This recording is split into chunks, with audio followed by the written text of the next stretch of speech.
Ladies and gentlemen, you could have been anywhere in the world tonight, but you're here with us at the OHDSI meeting. Are you ready for a cabinet meeting? The issue on the table is not Secretary Hamilton's plan to assume state debt and establish a national bank, but rather, oh, timing is so awful. So I was so excited to do that, and then, but rather,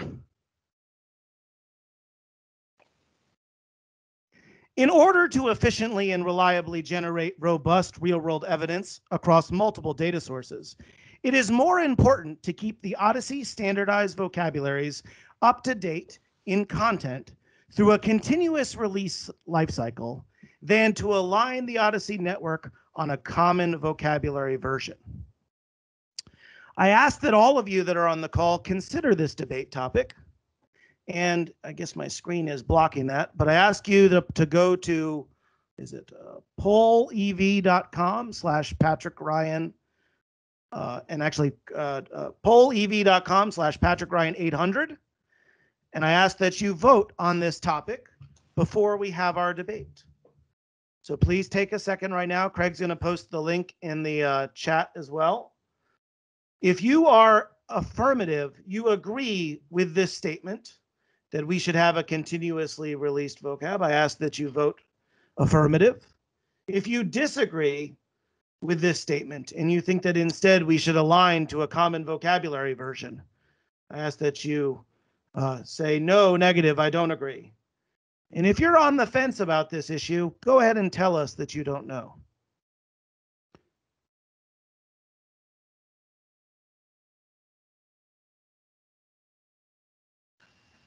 All right, we see, take another minute. I want to make sure to get everybody's pre-test assessment here. Slow. All right, so what you are going to hear about today is a debate of two titans, both literally and figuratively. We are going to be hearing from Kristin Reich, debate in the affirmative for this statement. That is indeed important for us to keep OHDSI standardized vocabularies up to date and content through a continuous release cycle. And you're going to hear Peter Rijnbeek take the negative to argue that it's most important for us to align to a common vocabulary version. Let me state the ground rules of how this is going to work. We are going to follow traditional Lincoln Douglas debate standards. Kristin and Peter will each get 5 minutes to provide their opening remarks. At that point, Kristin and Peter will each be given a 3-minute counterpoint. We will then take questions from the audience, up to 3 questions with 1-minute responses. At the end of that, all of you will again be asked to vote on the same debate topic to see whether or not they have influenced your thinking about this. So, ground rules for everybody listening. Everybody's going to be muted. Craig is going to be maintaining the clock, and Kristin and Peter, you will be muted if you go over your time allotted time. And for all of you that are listening, please post your questions in the chat, and Craig and I will be moderating and asking up to 3 questions after these points and counterpoints have taken place. Slides or no slides? So, only talk or also pictures, Patrick? It is up to you how you use your time, but it was not expected that anybody would be using slides. PowerPoint is a crutch of the week. Okay. Lincoln and Douglas didn't use slides. Yes. So with that, I'm going to stop sharing my screen. I will just highlight that amongst the audience right now, 60% agree with the statement that in order to efficiently and reliably generate robust real-world evidence across multiple data sources, that it is important to keep OHDSI standardized vocabularies up to date in content through a continuous release life cycle than to align the OHDSI network to a common vocabulary version. 17 of you disagree with this statement, and 22% of you are on the fence. Peter, you got your work cut up for you. Kristin, your clock starts now. Thank you very much, Patrick. So I'm gonna, make a point for a state that we have today, and we have today this state for a reason that we release often to the chagrin of many people who then feel like the carpet is, or the ground is shifting underneath them all the time. And that's got to stop, okay? You can't have precision if constantly one of the biggest and main pieces of information that's needed in order to interpret and analyze the data is changing while you're working. How could that possibly be? That doesn't work. No software works that way. It's always cut into versions, and no software gets released sooner than within a quarter, really. Otherwise, people are crazy. Well, here's the problem.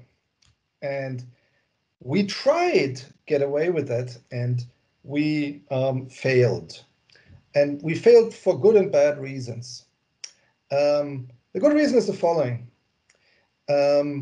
You trying to hold it and slow it down is somebody else's pain waiting for an urgently needed change. Okay, so imagine something like this happens, just as a thought experiment. A pandemic hits the world. Okay, a new disease comes out, new tests and screenings, new treatments, and so on, new procedures. And we have to respond to that quickly, okay? And that happens in March, and we're gonna say, well, in June is the next release, all right? Sit down and just wait. So not gonna happen. And so this is the problem. At any point in time, the majority of the people would like for the train to stop. And for 20% of the people, they urgently are waiting for the next train. Problem is, all of the 80% of the people sometimes are the 20% of the people because they want something that needs to happen. The way the OMOP CDM works is that we take away the reference tables from people. Nobody else does that. It's kind of crazy, okay? Nobody owns their reference table. It's centrally administered, okay? Usually you have your own reference table. If you need to fix it, you fix it, it's fixed.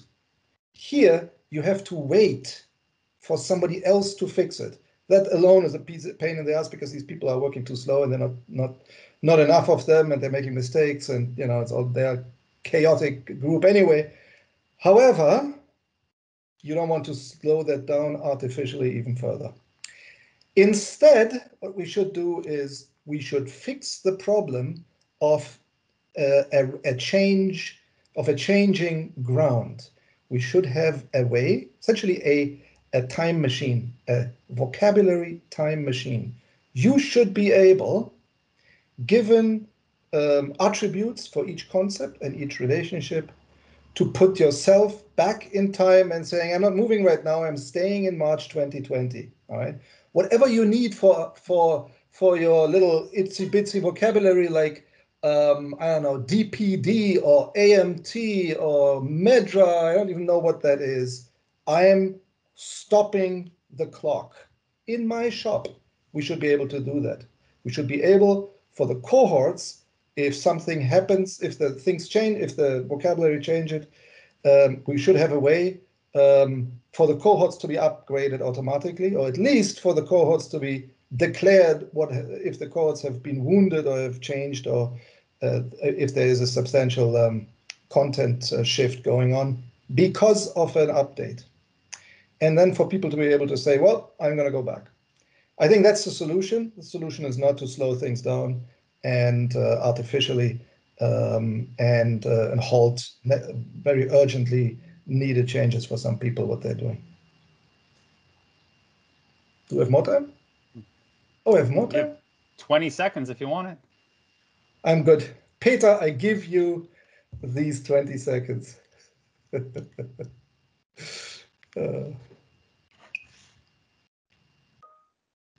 Can I start, Patrick? Yes. Yep.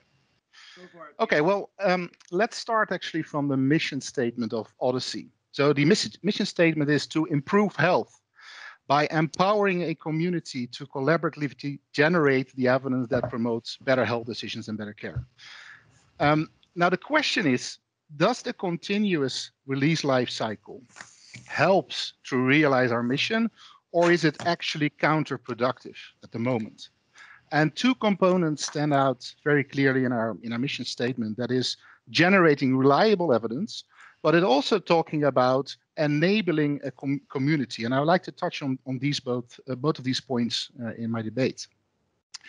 So we aim to enable our community by improving interoperability of health data through the CDM and the standardized vocabularies. And I think we do a great job. But I do think that the current approach of vocabulary releases could be improved. I think that the continuous release of the vocabularies should not be the default operating model for OHDSI, since it can reduce interoperability of the data. It also creates a risk of the generation of reliable evidence, and it's making it pretty hard for our community as well. So I therefore asked one of my PhD students last year to do an experiment. Just download every new version of the vocabulary for a year and build me a system for vocabulary versioning. That's what Kristin was talking about. And he made a verse prototype of that, where he can talk about another meeting, of course. What was quite interesting to see here was there were approximately 40 vocabulary releases, some even just a few days apart. And the advantage of the tool is that we can now deep dive in every change on a concept level over time and study all the additions and changes over time. Very interesting to look into, but it also triggered for me my opinion that we should move to a more controlled approach for vocabulary releases. So continuous changing vocabularies can impact reliable evidence generation. And we have seen many times, for example, that a concept moves between domains. And this will impact cohorts that we define for studies.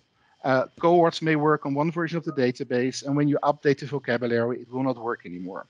So there are many good reasons for the change. So I'm not against changing the vocabularies. I'm just making the point that we should lower the frequency of the releases to better control this operation and not have like daily changes.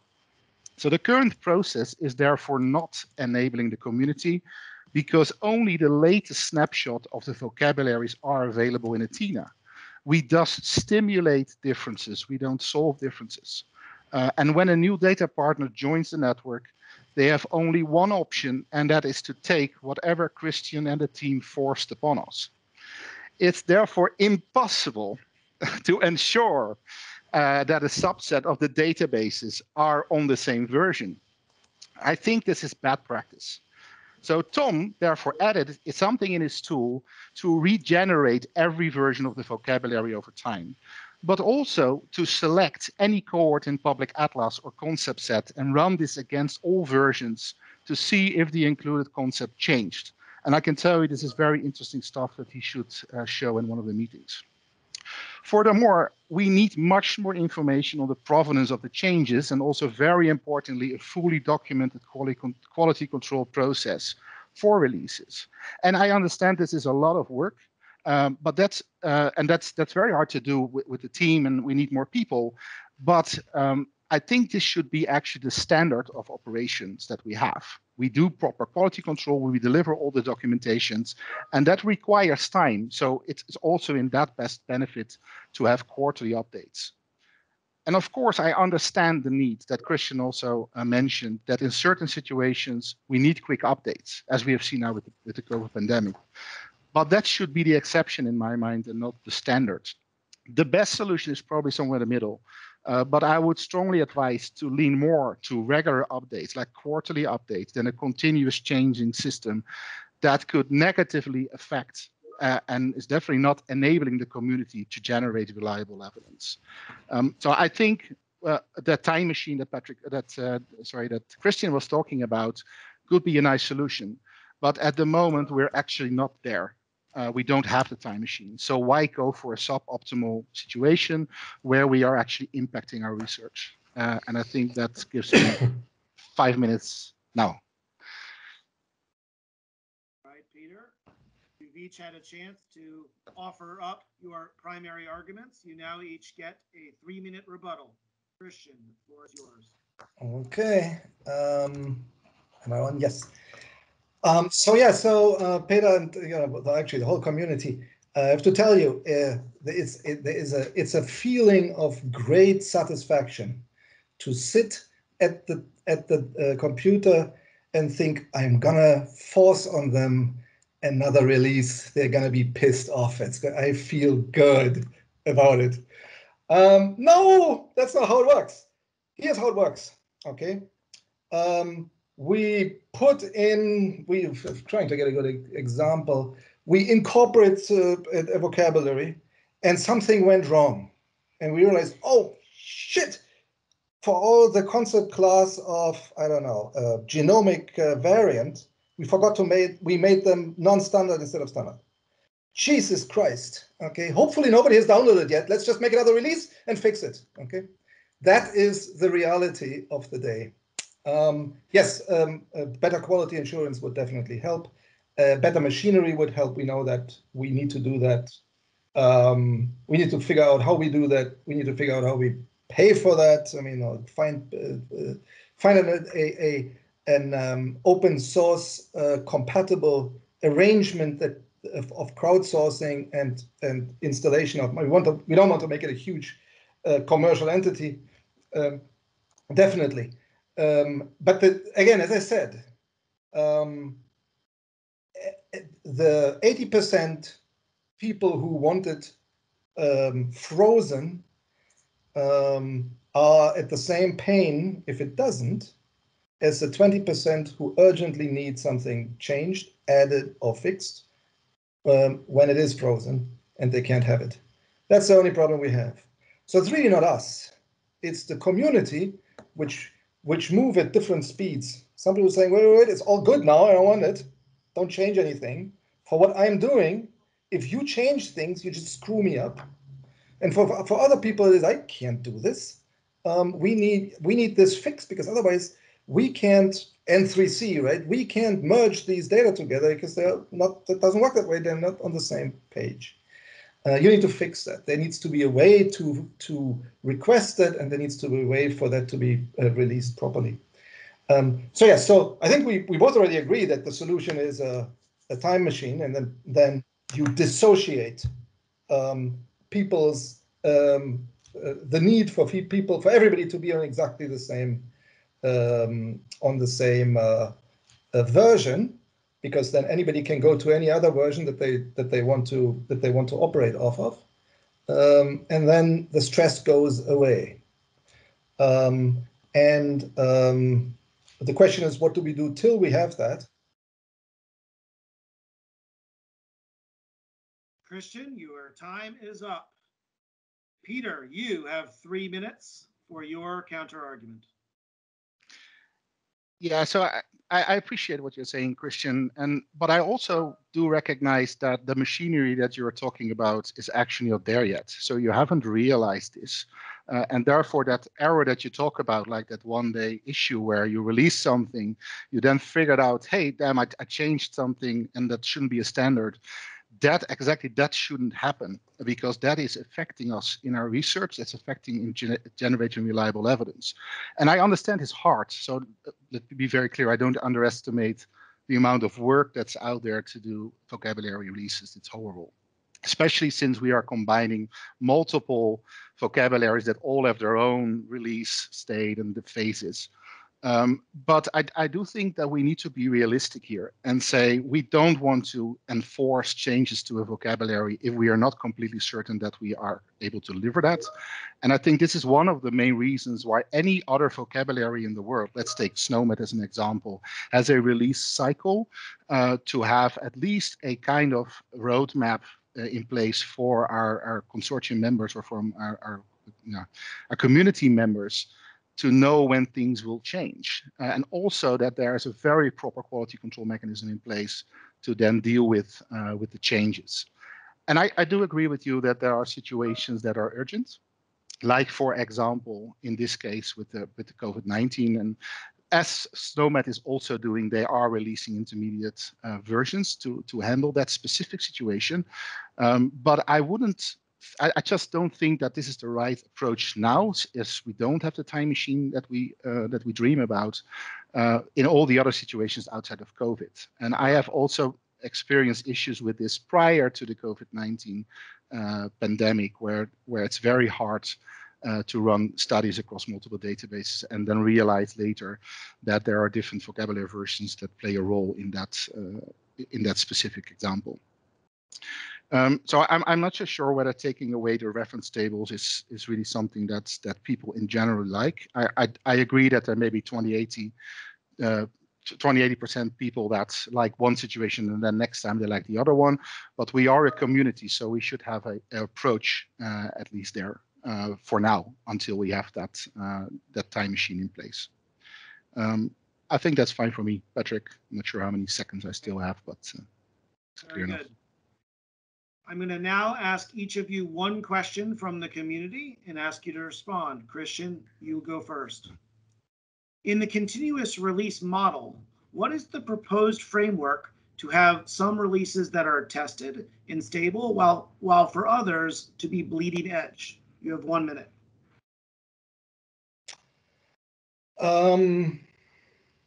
Don't think there's a difference. They should be all tested. So, I mean, mistakes don't happen very often, but they do happen, and we should lower them. It's okay for the vocabularies to contain the 98% bulk mature reference concepts and 2% new stuff that some corner of the community is working on, like genomics, right? Not everybody's onto that. It's okay to mix them. That's not a problem. We can do both. Peter, one question for you. Domain changes are painful, but additions can be urgently needed. How do you reconcile that? Yeah, very good point. And this is one of my biggest worries when these changes happen. Domain changes are really impacting us. So yeah, I think we can think about a situation where additions could help, but we should be very clear that when we run new cohorts, that we include all those different types of vocabularies then in that cohort definition, so that people that do not have that specific addition and may still be using another code, because I have seen examples where we add codes while there were other codes then making non-standard. That would definitely impact our studies. So I can think about a situation where we think about adding different concepts for a specific critical situation, but I would not do that continuously because all the source vocabularies are adding codes as well in different frequencies, and that would create a lot of noise actually in the vocabularies. I'm not sure we need that. A quarterly update would. All right, time is up. Thank you, Kristin. Thank you, Peter, for a lively debate. I now ask the community to go back to pollev.com/PatrickRyan800, where you're going to see that now we need your post-test response. If you agreed with Kristin that we should keep our vocabulary up to date with a continuous release cycle, please vote yes, affirmative, I agree. And if you concurred with Peter that instead a alignment on a common vocabulary version for the network is what we need, then please say no, negative, I don't agree. Please post your response.